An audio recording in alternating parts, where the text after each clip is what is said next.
Well, hello, and thanks for watching another episode of ARFCOM News, your twice-weekly dose of the finest 2A propaganda. Honolulu has effectively banned the purchase of any firearm. You need a permission slip from the Honolulu Police Department to buy a gun in Honolulu. Well, to buy one legally anyway.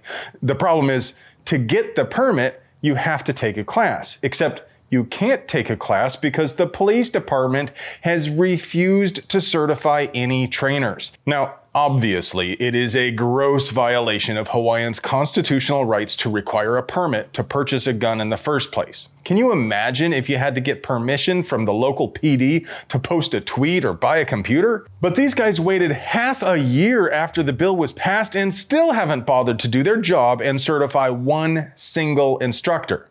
Now they are claiming they are allowed up to 40 days to process applications, and that should be enough time to certify instructors and connect them with people who already submitted applications. Something right delayed, something right denied. If you think these guys are lazy, incompetent, and intentionally violating the Constitution, you can tell them so at 808-529-3111. Whether or not you live in spam land, why not give them a call and tell them to get off their butts and certify some trainers? While you're at it, maybe take some time to also consider how it would be literally impossible for us to produce quality 2A propaganda without sponsors. So let's pay some bills. Today's video is sponsored by TNVC.com, your source for bespoke, artisanal, non-GMO night vision products expertly forged by Amish craftsmen in the old world style. Do you like seeing the boogeyman hanging out with cryptids rolling dice in your front yard? I know I do. If you want to see all the crazy things happening right outside your house, check out tmvc.com.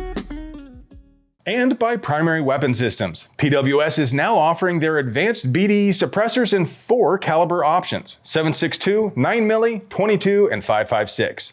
These suppressors offer revolutionary sound control, all while remaining lightweight and tough. Easy to clean, easy to install, easy to maintain. These suppressors will make shooting even better than it was before.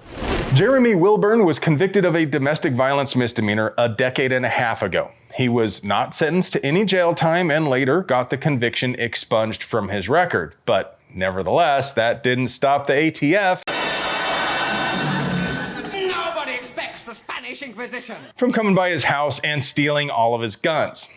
No word on his dog. According to the ATF's own website, though, expunged records do not disqualify a person from owning guns.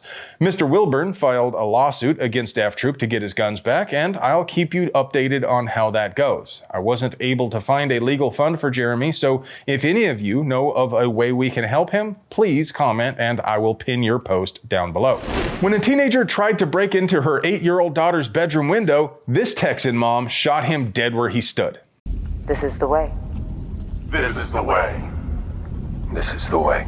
Ms. Wallace bought the gun recently after people started trying to break into her apartment. In fact, this is the 5th time someone tried to break in, and the very night the shooting happened, someone had tried to break in less than an hour earlier. No charges have been filed against her, and there aren't likely to be any on account of how Texas defense law is actually pretty based. I don't know about you, but I take comfort in that. And that really ought to be the end of it, except her apartment complex is now trying to evict her. They didn't bother to hire security or fix her broken window after repeated break-in attempts, but when Ms. Wallace was forced to take a life, now they want to kick her out because they say corporate policy prohibits tenants who receive housing assistance from keeping firearms. Okay, so that's disgustingly classist, but it's also probably illegal. Now, I'm not a lawyer because my parents were married, but Google tells me it's actually unlawful for a landlord to prohibit guns in Texas. Then again, maybe she waived her rights when applying? I don't know. What do you guys think? Is it possible for a person to waive their civil rights by signing an application? Ms. Wallace has started a GoFundMe campaign, which we have linked down there in the doobly-doo, as always. And as I record this, it's about to hit 70,000. So take a minute and kick her a few ducats. Hopefully, she can use some of that money to hire an attorney to sue their pants off if you think the property management company is full of just absolute scummy scumbags and you want to tell them so. You can reach the president of Reliant Group, John Kiski Collett, at 415-501-9602. You can tell him it's scummy to create an unsafe environment for his tenants, but it's extra scummy to tell those same people they have to just remain entirely defenseless in the unsafe environment you created. T-Mobile rolled out a new policy to levy a $500 fine against people who send text messages in support of gun rights. And that's got a lot of people really just tearing their hair out. This isn't great, but at the same time, folks are honestly kind of overreacting. This move isn't actually going to fine you or me for texting our buddies about the new Loud and Schutzen boomer we saw in the latest Flannel Daddy video. It only affects third-party companies that send text blasts to large lists of recipients. What I want to know, however, is will this policy be enforced only against companies advertising gun products, or will it be enforced against advocacy groups as well? If the latter, what are the odds it is enforced against moms looking for action as equally as Firearms Policy Coalition? What do you guys think?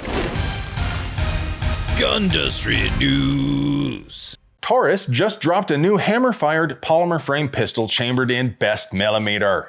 It has an ambidextrous safety, slide release, and mag release. It is a traditional double-action, single-action design with an HK-style decocker built into the safety. It holds 15 rounds, and the MSRP will be $530. Rossi also just released two new 30-30 lever actions.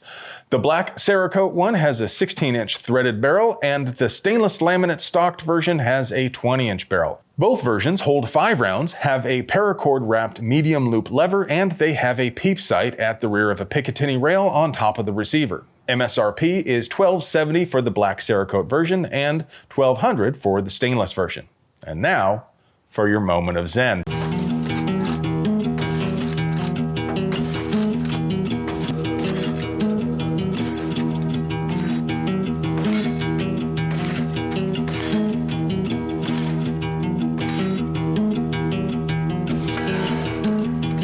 If you want to see more of those shenanigans, check out the ARFCOM review channel. If you like pews and other pew-related things, and if you want to help us keep delivering you pure, uncut American pew propaganda at the low price of free hoodie, we literally couldn't pay the bills without our sponsors, so do us a solid and get yourself something nice from them. You deserve it. I love you.